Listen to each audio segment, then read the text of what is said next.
Le département de la Charente possède environ 5700 km de réseau hydrographique répartis dans 3 grands bassins versants: la Vienne, la Dronne, affluent de la Dordogne, et la Charente. Les rivières et les milieux aquatiques constituent un élément fort du paysage charentais et un enjeu essentiel de l'aménagement du territoire. Nous sommes tous concernés, de près ou de loin, par nos rivières. Chaque activité présente sur un bassin versant peut avoir un impact sur l'état des eaux et des milieux aquatiques. Inversement, leur qualité conditionne la durabilité de nombreuses activités humaines et la préservation de notre cadre de vie.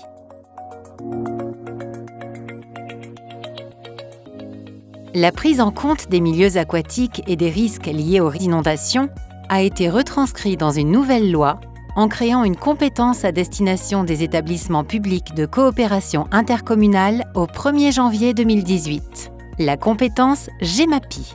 La GEMAPI, Gestion des milieux aquatiques et prévention des inondations, a pour objectif d'adopter une gestion globale des cours d'eau.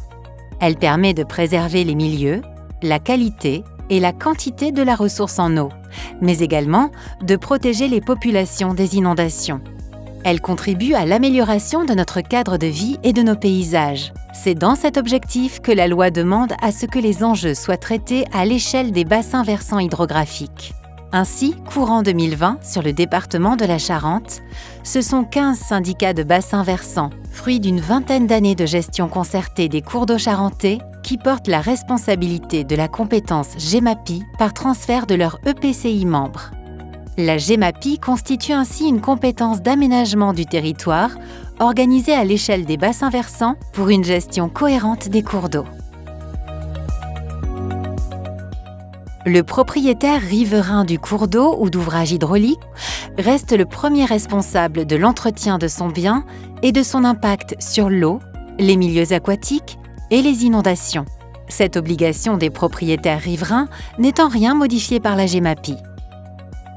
Le syndicat GEMAPI va au-delà des devoirs individuels des riverains en organisant et portant des projets d'intérêt général. La GEMAPI répond aussi à des enjeux environnementaux nationaux et européens.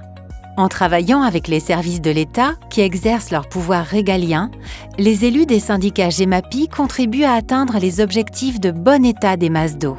La GEMAPI ne crée pas de droit, mais clarifie les responsabilités entre les acteurs du territoire impliqués dans la gestion des cours d'eau.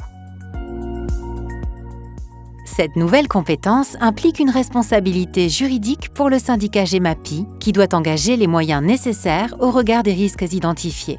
Pour y répondre, les syndicats font appel à des contributions financières de leurs EPCI membres qui peuvent instaurer une taxe GEMAPI pour alimenter ces contributions et pas des subventions des agences de l'eau, de la région, des départements ou de fonds européens. Ces opérations doivent être planifiées sur plusieurs années. Elles sont le fruit d'une bonne connaissance du terrain, d'échanges avec les acteurs locaux de tous horizons et d'analyse des forces et des faiblesses du territoire. Quelle que soit la stratégie adoptée par les élus, l'objectif est clairement d'améliorer l'état des rivières pour tous et pour demain. Les projets entrepris par les syndicats doivent faire l'objet d'une déclaration d'intérêt général ou d'urgence et sont de plusieurs natures. Renaturation des cours d'eau avec ou sans modification du tracé actuel, gestion de la végétation, des embâcles et des espèces végétales envahissantes, travaux de continuité écologique, préservation et restauration des zones humides, prévention du risque inondation. Pour mener à bien leurs projets, les élus en charge de la GEMAPI s'appuient sur l'assistance technique de Charenteau et sur les agents de leur syndicat, ingénieurs, techniciens, personnel administratif, agents de terrain. Ils identifient les problématiques du territoire. Ils accompagnent les élus dans les opérations à engager. Ils assurent la mise en œuvre des opérations comme la consistance des travaux, les dossiers réglementaires et financiers et l'exécution des chantiers. Ils sont les interlocuteurs techniques des acteurs locaux. Ils conseillent élus, riverains et usagers. Du côté des élus, le pilotage de chaque syndicat GEMAPI est assuré par un comité composé d'élus désignés par les EPCI membres. Chaque EPCI désigne ses délégués au sein de son conseil communautaire, mais peut aussi faire appel à d'autres élus municipaux de son territoire pour siéger au sein du syndicat.